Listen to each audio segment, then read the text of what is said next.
DC was interesting.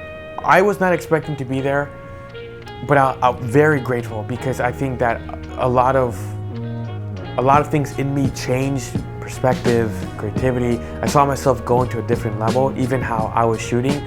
But I'm grateful because Maori actually connected me to another Manny, Andy, and even Dave.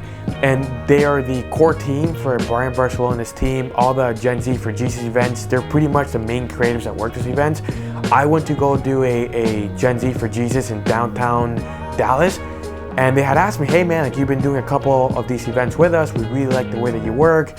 Brian was telling me, man, my team really loves you. Would you be interested in going to DC? I said yes because I love them and they're really great people. I just didn't know what I was saying yes to. I'm like, oh, DC, there's gonna be probably like a church event, not realizing what it was gonna be. So as I was doing more research, I realized, oh man, like these are very landmark events. These are events that have been key moments like in history, in the Christian, in the religious world. So I'm thinking, oh, okay, maybe this might be a little bit bigger than what I thought it was gonna be. So as the date gets closer, I'm seeing a lot more promo, I'm seeing a lot more media outlets covering leading up to the event. I'm thinking, this is huge.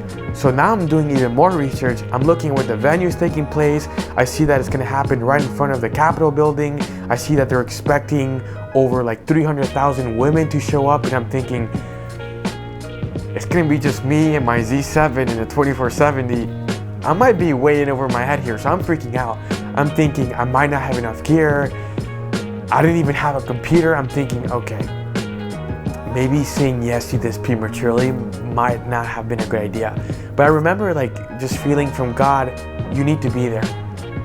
And I feel so much peace. So I get there, and I'm waiting at the airport. I'm waiting for the team. And I'm like, hey, like I don't have an itinerary. Like, is there a shot list? Like, what do you guys want to do?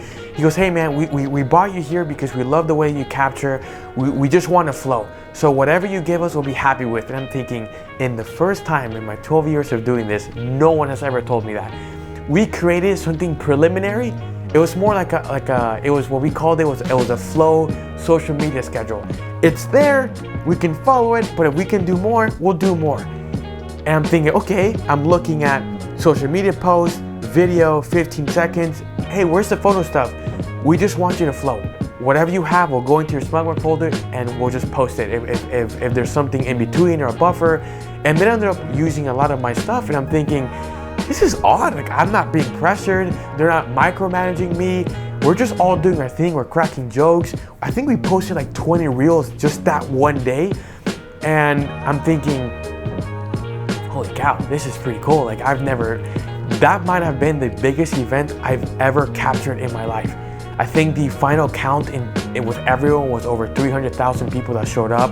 There was people from different churches, different ministries, media teams. I mean, there must have been like over 30, 40 ministries. Each one bought a photographer, a videographer.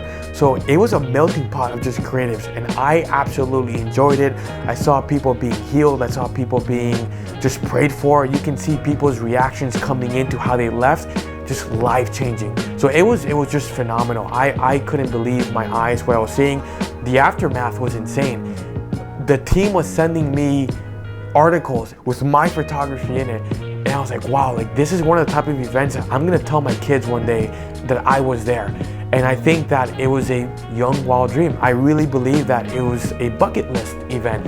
It was something that I didn't expect, but it was everything that I really needed to see and experience. And I'm so grateful to Brian Barcelona, his team, Andy, Manny, Dave. You guys are amazing people. Thank you so much for the opportunity. And I really hope that God allows me to continue to capture these type of events because they're historic. I felt like a photojournalist. I felt, yes, I was serving in some type of capacity, but I felt like I was capturing history. And I think that history was made that day, and God knows now to the next 10, 15 years what the aftermath of all those people who showed up, prayed, believed, what that's gonna look like in the future.